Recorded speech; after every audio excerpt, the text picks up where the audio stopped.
Shalom. In this video, we're going to look at the book David and Goliath by Malcolm Gladwell. Now, I want to really exhaust this topic to the fullest before we move on to the next chapter of 1 Samuel. So here we go. This is a New York Times bestseller. It says here, what you will learn from David and Goliath. So let's read this whole article together.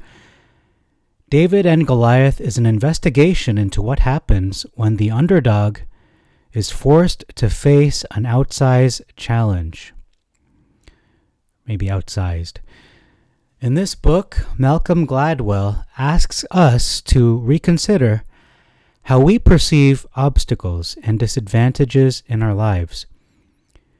He argues that the same qualities and traits that appear to give the giants their strength are also their weak points. Drawn from history and psychology, Gladwell uses a compelling narrative to reshape the way we see the world around us and practice what might otherwise have seemed unthinkable. We do need a better guide to face our giants, and there's no better place to start that journey than with the epic confrontation between David and Goliath 3,000 years ago in the valley of Elah. The battle setup. In the 11th century BC, the Israelites were clustered in the mountains under the leadership of King Saul.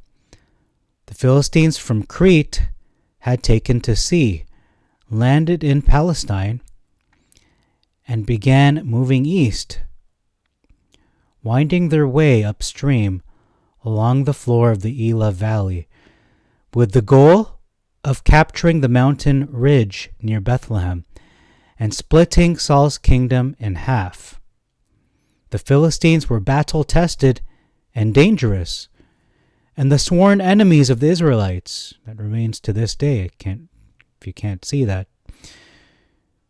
Alarmed, Saul gathered his men and hastened down from the mountains to confront them. The Philistines set up camp along the southern ridge of the Elah. The Israelites pitched their tents on the other side, along the northern ridge, which left the two armies looking across the ravine at each other. Neither dared to move. To attack meant descending down the hill and then making a suicidal climb up the enemy's ridge on the other side. Finally, the Philistines had enough. They sent their greatest warrior down into the valley to resolve the deadlock, 1-on-1. He was a giant, 6'9" at least, wearing a bronze helmet, possibly iron, and full body armor. He carried a javelin, a spear, and a sword. An attendant preceded him, carrying a large shield.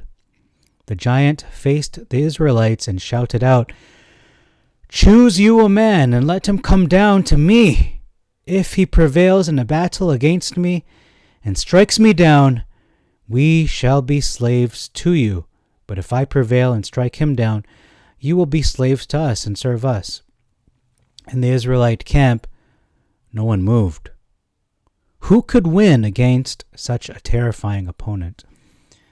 Then a shepherd boy who had come down from Bethlehem to bring food to his brothers stepped forward and volunteered. Saul objected, "You cannot go against this Philistine to do battle with him, for you are a lad and he is a man of war from his youth." But the shepherd was adamant.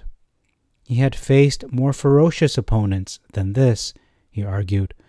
When the lion or the bear would come and carry off a sheep from the herd, he told Saul, I would go after him and strike him down and rescue it from his clutches. Saul had no other options. He relented, and the shepherd boy ran down the hill toward the giant standing in the valley. "Come to me, that I may give your flesh to the birds of the heavens and the beasts of the field," the giant cried out. when he saw his opponent approach. Thus began one of history's most famous battles. The giant's name was Goliath. The shepherd boy's name was David. The current version of David and Goliath. Goliath asked for what was known as single combat, a common practice in the ancient world. Two sides in a conflict would seek to avoid the heavy bloodshed of open battle by choosing one warrior to represent each in a duel. This is what Goliath was expecting, a warrior like himself, to come forward for hand-to-hand combat. It never occurred to him that the battle would be fought on anything other than those terms. To protect himself against blows to the body, he wore an elaborate tunic made up of hundreds of overlapping bronze, fish-like scales. It covered his arms and reached to his knees and probably weighed more than 100 pounds. He had bronze shin guards protecting his legs, with attached bronze plates covering his feet. He wore a heavy metal helmet, or iron. Goliath also had 3 separate weapons, all optimized for close combat. He held a thrusting javelin made entirely of bronze, which was capable of penetrating a shield or even armor. He had a sword on his hip, and as his primary option, he carried a special kind of short-range spear with a metal shaft as thick as a weaver's beam. It had a cord attached to it and an elaborate set of weights that allowed it to be released with extraordinary force and accuracy. As the historian Moshe Garciel writes, to the Israelites, this extraordinary spear with its heavy shaft plus long and heavy iron blade, when hurled by Goliath's strong arm, seemed capable of piercing any bronze shield and bronze armor together. Can you see why no Israelite would come forward to fight Goliath? Then David appeared. Saul tried to give him his own sword and armor, so at least he'd have a fighting chance. David refused. I cannot walk in these, he said, for I am unused to it, or he didn't test it out. Instead, he reached down and picked up 5 smooth stones and put them in his shoulder bag. Then he descended into the valley, carrying his shepherd's staff. Notice this is in style in 2023, the shoulder bag. Goliath looked at the boy coming toward him and was insulted. He was expecting to do battle with a seasoned warrior. Instead, he saw a shepherd, a boy, from one of the lowliest of all professions, who seemed to want to use his shepherd's staff as a cudgel against Goliath's sword. Am I a dog? Goliath said, gesturing at the staff, that you should come to me with sticks, when we actually said stick and stones, so it means he brought a sling with him, along with the stick. What happened next was a matter of legend. David put one of his stones into the leather pouch of a sling, and he fired at Goliath's, notice this, exposed forehead. That's not what happened. His forehead was not exposed, as we read in the Septuagint. His iron helmet, or his bronze and iron helmet, whatever it was a helmet protecting his forehead, could not be penetrated by the stones. Could it be concussed? Perhaps a little bit, but it wouldn't have caused his death, that's for sure. Not a giant anyway. Goliath fell, stunned. David ran toward him, seized the giant sword, and cut off his head. The Philistines saw that their warrior was dead, the biblical account reads, and they fled. The battle was won miraculously by an underdog who, by all expectations, should not have won at all. This is the way we have told one another the story over the many centuries since. It's how the phrase David and Goliath has come to be embedded in our language and even in our culture as a metaphor for an improbable victory. However, the problem with that version of the events is that almost everything about it is wrong. And I'm just going to add, it's not an improbable victory. It's not something where the underdog won because of the underdog. It was a miraculous victory, and that's something we have to underline and spread the news about this important fact. Gladwell's interpretation of the battle. Ancient armies had three kinds of warriors. The first was cavalry, armed men on horseback or in chariots. The second was infantry, foot soldiers wearing armor and carrying swords and shields. The third were projectile warriors, or what today would be called artillery, archers and slingers. So I guess here you have infantry versus projectile. Slingers had a leather pouch attached on two sides by a long strand of rope. They would put a rock or a lead ball into the pouch, swing it around in increasingly wider and faster circles, and then release one end of the rope, hurling the rock forward. Slinging took an extraordinary amount of skill and practice, but inexperienced hands, not experienced, the sling was a devastating weapon. An experienced slinger could kill or seriously injure a target at a distance of up to 200 yards. Imagine standing in front of a Major League Baseball pitcher as he aims a baseball at your head. That's what facing a slinger was like, only what was being thrown was solid rock, not rubber or cork. With their long pikes and armor, infantry could stand up to cavalry. Cavalry could, in turn, defeat projectile warriors because the horses moved too quickly for artillery to take proper aim. And projectile warriors were deadly against infantry because a big, lumbering soldier weighed down with armor was a sitting duck for a slinger who was launching projectiles from 100 yards away. Goliath was a heavy infantry. He thought that he was going to be engaged in a duel with another heavy infantryman. When Saul tried to dress David in armor and give him a sword, he was operating under the same assumption. He assumed David was going to fight Goliath hand to hand. And actually, keep in mind that David ran at Goliath. He closed the distance. It wasn't Goliath coming to him. It was David coming to him. And that would bring David at a disadvantage because distance is actually his best weapon, his biggest advantage in that kind of battle, infantry versus projectile. David, however, had no intention of honoring the rituals of single combat. When he told Saul that he had killed bears and lions as a shepherd, he didn't just say it as a testimony to his courage, but to make another point as well. David intended to fight Goliath the same way he had learned to fight wild animals. He ran toward Goliath. Why? Because without armor, he had speed and maneuverability. I don't think that's why. I think because he just had faith and he just wanted to catch Goliath off guard, especially projectile person going towards infantry. Doesn't make any sense. He would stay far away as possible. He put a rock into his sling and whipped it around and around faster and faster at 6 or 7 revolutions per second, aiming his projectile at Goliath's forehead, the giant's only point of vulnerability. Again, false. It was protected by the iron helmet, or the bronze helmet.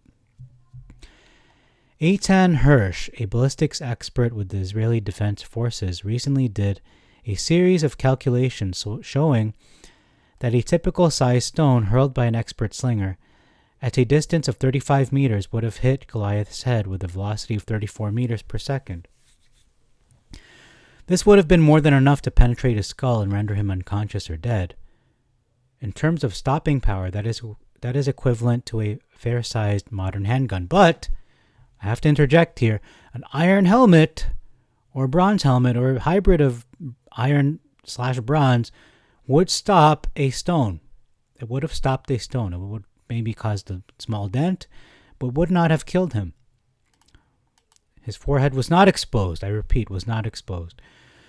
What could Goliath do? He was carrying over 100 pounds of armor, prepared for a battle at close range, where he could stand, and actually David closed the range, so it was close. It was close range. Immobile, warding off blows with his armor and delivering a mighty thrust of his spear. He watched David approach, first with scorn, then with surprise, and then with what can only have been horror as it dawned on him that the battle he was expecting had suddenly changed shape. "You come against me with sword and spear and javelin," David said to Goliath, "but I come against you in the name of the Lord Almighty, the God of the armies of Israel, whom you have defied. This day the Lord will deliver you into my hands, and I'll strike you down and cut off your head. All those gathered here will know that it is not by sword or spear that the Lord saves, for the battle is the Lord's. He will give all of you into our hands." Twice David mentioned Goliath's sword and spear as if to emphasize how profoundly different his intentions were. Then he reached into his shepherd's bag for a stone, and at that point, no one watching from the ridges on either side of the valley would have considered David's victory improbable. Actually, they would, because Goliath's helmet was covering his full forehead. There was no weakness. There was no weak points. So it was an impossible task. People have to understand this. David was a slinger, and slingers beat infantry hands down. Not exactly, not a man covered in armor. Goliath had as much chance against David, the historian Robert Dorenwend writes, as any Bronze Age warrior with a sword would have had against an opponent armed with a .45 automatic pistol. Not so. He was protected, again. Goliath was a giant, but he'd brought a spear to a sling fight. Just like someone fighting with the samurai swords against a rifle, the samurai brought a knife to a gunfight. Not exactly, no. It was clear who was going to come out on top. No, it wasn't. It wasn't clear. How Goliath's strength was actually a weakness. Why has there been so much misunderstanding around that day in the Valley of Elah? On one level, the duel reveals the folly of our assumptions about power. The reason King Saul was skeptical of David's chances was that David was small and Goliath was large. And he had a helmet covering his forehead. Let me just keep reiterating this until it gets annoying. Saul thought of power in terms of physical might. He didn't appreciate that power could come in other forms as well. In breaking rules and substituting speed and surprise for strength, Saul wasn't alone in making this mistake. We continue to make that error today, in ways that have consequences for everything from how we educate our children to how we fight crime and disorder. So you can see a lot of people try to think about this battle in logistic terms, in terms of science, terms of human logic, and they're trying to explain how it happened. Trying to say this wasn't a miracle. It's just a brave man, or brave boy, brave shepherd boy who was a sniper. And that's exactly not what happened. That is not what happened at all. Complete opposite. It's just a God who turned a miracle, who created a miracle from the situation. He pulled off a miracle, God did, the God of Israel. But there's a second, deeper issue here. Saul and the Israelites thought they knew who Goliath was. They sized him up and jumped to conclusions about what they think he is capable of. But they don't really see him. The truth is that Goliath's behavior is puzzling. He is supposed to be a mighty warrior, but he's not acting like one. What? He's not? He comes down to the valley floor accompanied by an attendant, a servant walking before him carrying a shield. Okay, I don't see what's wrong with this so far. Shield bearers in ancient times often accompanied archers to battle because a soldier using a bow and arrow had no free hand to carry any kind of protection on his own. But why did Goliath, a man calling for sword-on-sword single combat, need to be assisted by a third party carrying an archer's shield? What's more, what did he say to David? Come to me. Okay, so what I'm imagining now is you have a giant, okay? You've got a giant, 6'9", or 10'8", but I lean towards the Septuagint, so 6'9", And you have this shield bearer, let's say about 5'2", but less than 6 feet, and he's bringing this shield, and it's covering Goliath's body. So the only part that's exposed is his head, but his head is covered in a helmet. So there's really no weak point. There's no vulnerable point where David could aim at. He's just throwing the stone. He's launching it. And God had to create a miracle again. Why couldn't Goliath go to David? The biblical account emphasizes how slowly Goliath moved, which is an odd thing to say about someone who is alleged to be a battle hero of infinite strength.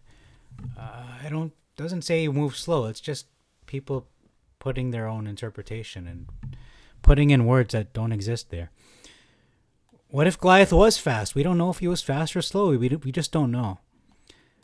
But if he's a man of war, he's not slow. He's somebody who is capable of killing.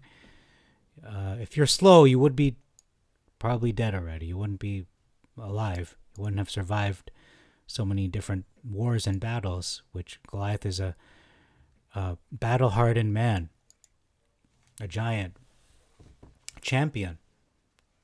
In any case, why didn't Goliath respond much sooner to the sight of David coming down the hillside without any sword or shield or armor?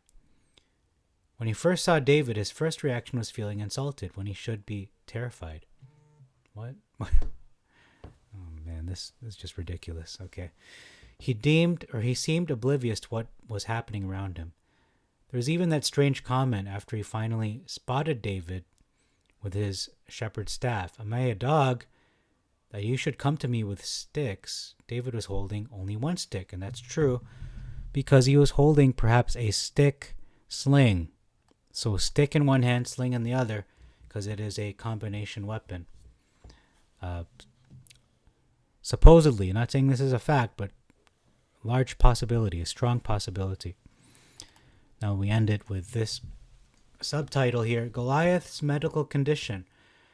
What many medical experts now believe, in fact, is that Goliath had a serious medical condition. See, again, trying to rationalize this using science and human critical thinking, which isn't wrong, but when you look at the Bible, miracles always thwart science and logic.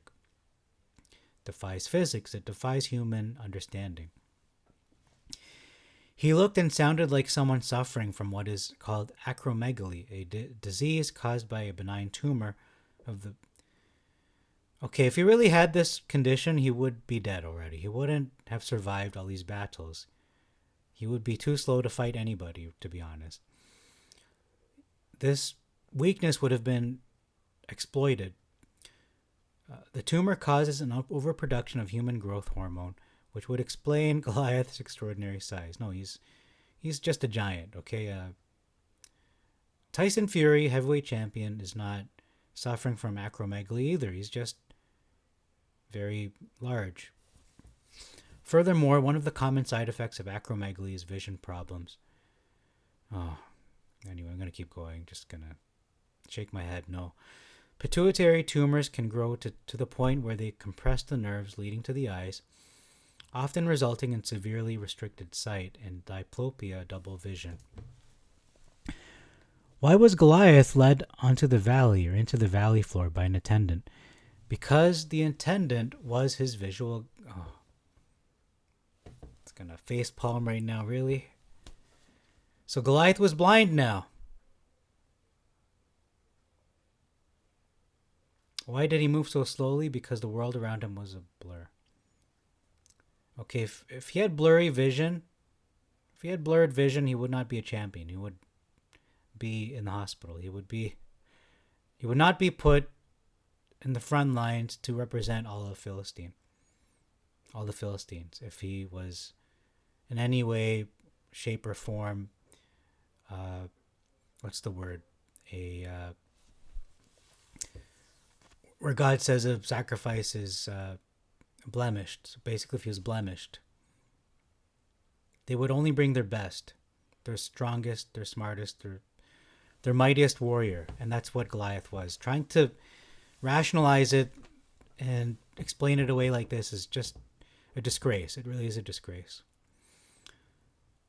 Okay, why did he move so slowly? Because the world around him was a blur. Why did it take him so long to understand that David had changed the rules? Because he didn't see David until David was up close. Come to me that I may give your flesh to the birds of the heavens and the beasts of the field. He shouted out. In that request, there was a hint of his vulnerability. No, there was no hints at all. You're just inserting your own worldview, your own opinions. We can't assume he had any of these problems. And if it was important, if these medical conditions and all this science was significant, it would have been mentioned. They're basically what is happening here. When you rationalize David's win over Goliath as, because of science, because exposed forehead, because of acromegaly, because Goliath was slow, because you cheapen David's victory, and you cheapen God, to be honest. You cheapen the God of Israel, that he has to work with these compromise situations. Like when they even say Israel crossed not the Red Sea, but the Sea of Reeds, which is only like up to the waist.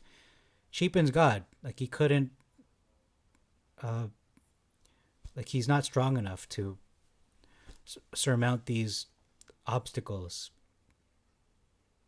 It's a shame. Just gonna put it that way. Okay, I'm gonna close this article.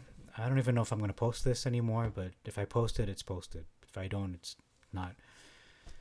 Conclusion. What the Israelites saw from high on the ridge was an intimidating giant. In reality, the very thing that gave the giant his size was also the source of his greatest weakness. Now, I don't agree with any of this. I'm just going to read it. Just to finish, there is an important lesson in that for battles with all kinds of giants. Important lesson in that. The powerful and the strong are not always what they seem. David came running toward Goliath, powered by courage and faith. And God of Israel behind him actually was the reason he won. Goliath was blind to his approach, too big and slow, and blurry-eyed to comprehend the way. The tables had been turned. All these years we've been telling these kinds of stories wrong. No, I'm sorry. You've not only have we've been telling the story wrong, you've just made it even more wrong. In this book, Malcolm Gladwell tries to get them right. No, you got them very wrong, Malcolm Gladwell. Shame on you. Shame on you. Okay, I'm going to just end it there. I'm going to just end this video saying the victory of David over Goliath was a miracle. Through and through. Just to review, for the last time, for the umpteenth time, Goliath was a man of war from his youth. He's not somebody who's slow, blurry vision, doesn't know what he's doing, and needs a assistant, needs a wheelchair. Come on. Let's just call it for what it is. He is the champion of champions of the Philistines. He's their best, their strongest, their mightiest warrior. Their fastest, everything. He has all the boxes, he ticks them all. And he's a giant. And he's got a helmet made of iron or brass or a combination of iron and brass. And even if David missed, and he didn't, we can see that God made this victory possible because a stone will not penetrate through an iron helmet. Never, ever, ever. Unless you have a God who can defy the laws of physics, then can make the impossible possible. And that's exactly what happened in the story. We have a young shepherd boy with his sling, or perhaps stick sling combination weapon hybrid. And the stone was aimed at the helmet, the only weak point, because the shield bearer was probably most likely covering the whole body except for the head, so that Goliath could see where he was going. That's the only, I'm not even going to say weak point. That's the only part that David could possibly aim at. Because if he hits the shield, well, you know what? It could go through the shield. You could have just threw at the shield. Same result would have happened because the stone would have penetrated through the shield and through whatever the breastplate. So it didn't matter if David aimed for the head or the chest or the feet, whatever. You could have aimed at anything on Goliath and would have won because the stone was transformed into a iron-piercing weapon. It would have went right through Goliath and caused his death wherever he aimed. But David's wisdom was, let's go for the head. But little does he know, or he probably knew it anyway, but he believed, just as Abraham believed that God could resurrect Isaac on the spot, in an instant, in the blink of an eye, David also likewise believed that the same God, the God of Abraham, Isaac, and Jacob, would enable his stone to kill the giant, whether it penetrates the shield, whether it penetrates the helmet. But he thought, let's not leave it up to chance. Let's go for the head. So it hit the helmet, but it penetrated through the helmet, which is physically not possible. But we don't know this factoid unless we read the Septuagint. It just says he hit Goliath, and it sounds like his forehead was exposed, and that's not the situation, folks. So that's all I have for you. This was a miracle. This was a miracle. This was a miracle. David won because of a miracle, not because of his skill, not because of his youth, not because of his speed, not because of any imperfections on Goliath's end, but because God, the God of Israel, delivers the victory. He changes circumstances. He works in impossible situations where victory seems impossible, but he turns the impossible to be possible.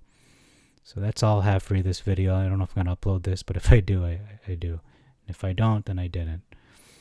Shalom Aleichem and Maranatha.